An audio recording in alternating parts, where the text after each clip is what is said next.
मुहूर्त में जागना चाहिए। देखो हम दिनचर्या बताएं आपको। दिनचर्या और रात्रिचर्या ये दो चर्याएं हैं।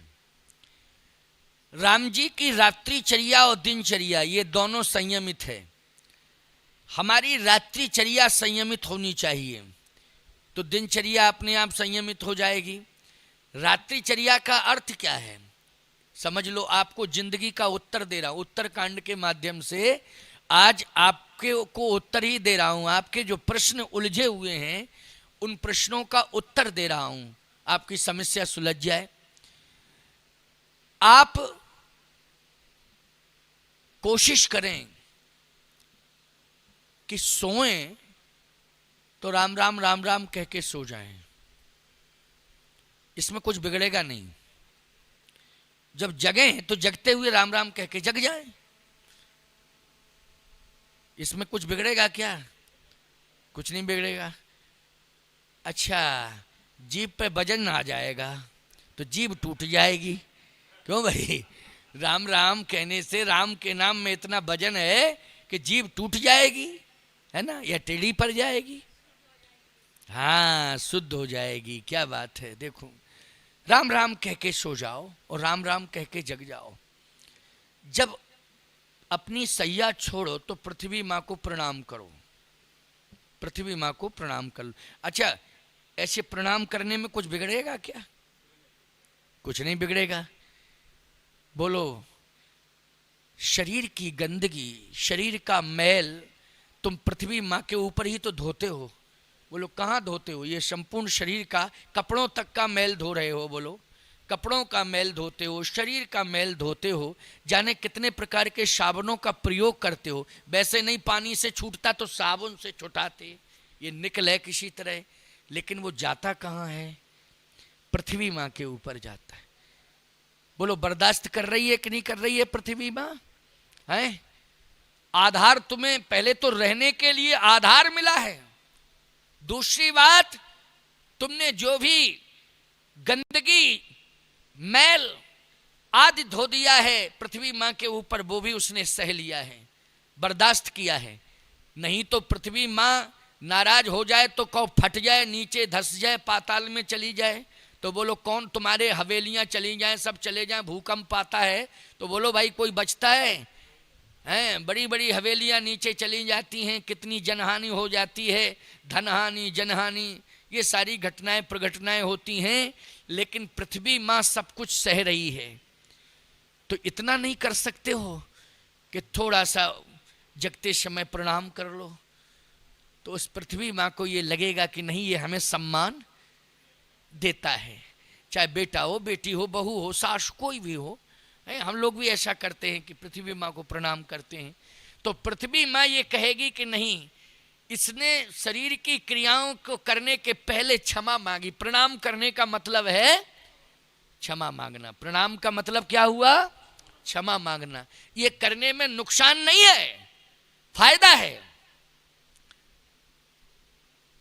अच्छा भाई, प्रयास करें कि ब्रह्म मुहूर्त में जगें। ब्रह्म मुहूर्त 3:30 बजे से प्रारंभ होता है और सूर्य की किरण न निकल पावे उसके पहले उठने का अभ्यास बनाओ। सूर्य की किरण न निकल पावे उसके पहले उठने का अभ्यास बनाओ। हाँ, विशेष परिस्थिति में, आप रात्रि में कोई विशेष परिस्थिति आ गई, विलंब से सोए तो आप विलंब से जग रहे हैं, लेकिन ये नियम नहीं है। इसको नियम मत बनाना, क्योंकि अपवाद है। ये अपवाद है कि हम विलंब से सोए इसलिए विलंब से जग रहे हैं। लेकिन हम यही संकल्प ले लें, नियम बना लें कि विलंबई से सोएंगे और विलंबई से जगेंगे। नहीं नहीं नहीं, नियम नियम होता है, अपवाद अपवाद होता है। अपवाद नियम नहीं होता है और नियम अपवाद नहीं होता है। आज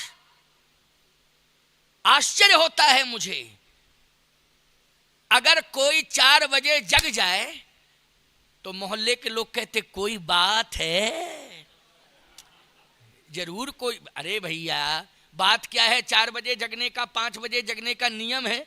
बोलो भाई, क्या बात है? फालतू की सोच, कोई बात है? अच्छा, और आप 9 बजे अगर सो के उठ रहे हैं, यार जिंदगी तो इसी की मस्त है, ना चिंता ना फिक्र।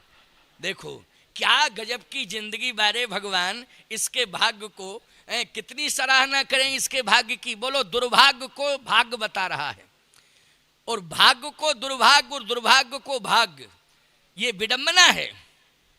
इसलिए मैं कहता हूं, आज जिंदगी के उत्तर यदि उत्तरकांड से तुम लेना चाहते हो, तो हम ये बताना चाहते हैं कि विषम और विशेष परिस्थिति में आप विलंब से सोएं और विलंब से जगें, लेकिन नियम ना बनाएं कि हम विलंब से ही सोएंगे और विलंब से ही जगेंगे।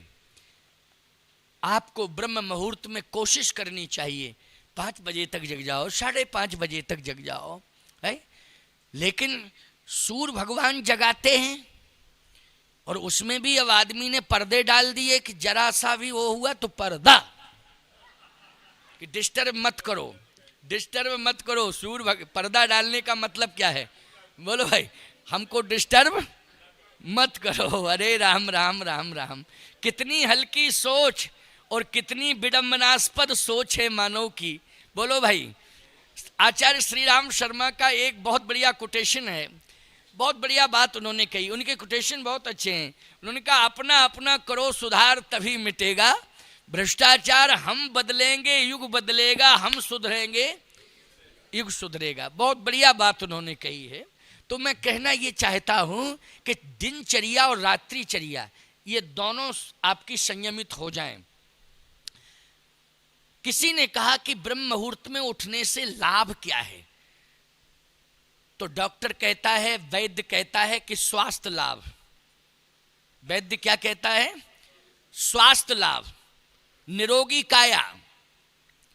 ये बात बिल्कुल सत्य है, लेकिन केवल एक ही लाभ नहीं है कि निरोगी काया, स्वास्थ्य लाभ, केवल एक ही लाभ नहीं है।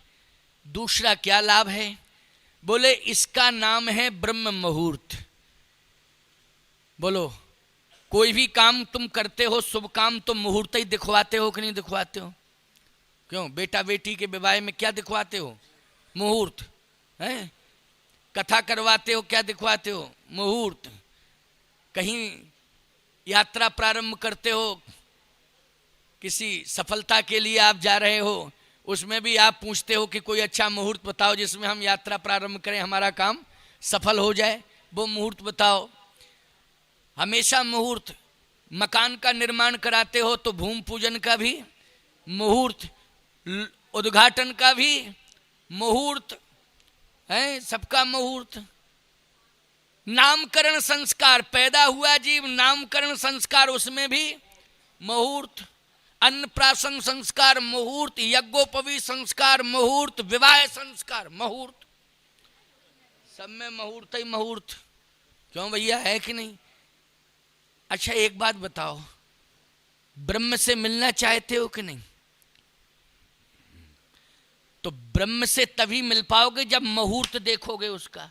तो ब्रह्म से मिलने वाला मुहूर्त है ब्रह्म मुहूर्त। बोलो, है कि नहीं? बोलो, ब्रह्म को प्राप्त करने वाला कौन सा मुहूर्त है? ब्रह्म मुहूर्त। और किसी से पूछने की जरूरत नहीं है, हम बताए देते हैं कि 3:30 बजे से ब्रह्म वेला शुरू हो जाती है। ब्रह्म मुहूर्त 3:30 बजे से। अब 4 बजे जग जाओ, 4:30 बजे जग जाओ, 5 बजे जग जाओ, सूर्य की किरण नहीं निकलनी चाहिए, उसके पहले आप जाग जाइए। ब्रह्म मुहूर्त में जागना बहुत आवश्यक है। ब्रह्म से अगर कोई मिलना चाहता है तो उसे ब्रह्म मुहूर्त में जागना पड़ेगा।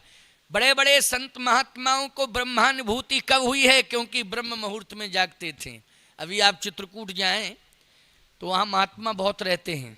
यहाँ रामेश्वरम में तो हमको पुजारी पंडे ज़्यादा दिखाई दिए, साधु संत तो कम दिखाई दिए, हमने जहाँ तक निरीक्षण किया है। क्योंकि हम तो सुबह प्रातः निकल जाते हैं, 4 किलोमीटर जाना, 3.5 जाना, 3.5 आना, 7 किलोमीटर लगभग मॉर्निंग वॉक करता हूँ मैं। तो सुबह निकलता हूँ तो ना जाते महात्मा दिखाई देता, ना आते मिलता हमको, और हम ही जाते दिखाई देते, हम ही आते। समझ रहे? ये हमने अनुभव किया है। लगभग मुझे 6 दिन हो गया है जाते जाते यहाँ।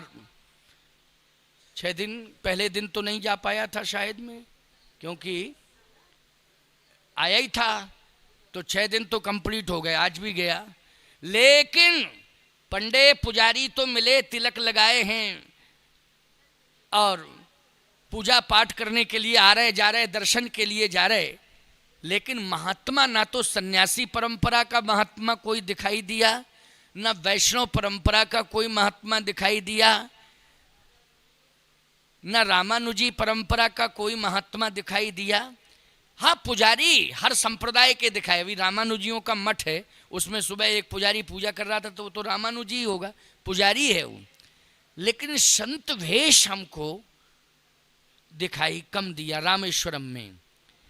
लेकिन चित्रकूट, अयोध्या आप जाएं, वृंदावन जाएं, हरिद्वार जाएं, नैमिष जाएं, हरिद्वार जाइए, नैमिष जाइए, वृंदावन जाइए, चित्रकूट जाइए, अयोध्या जाइए, बोलो भाई, आपको संत बहुत दिखाई देंगे। मैं कहना यह चाहता हूं कि आप चित्रकूट का अनुभव विशेष रूप से मैं बता रहा हूं।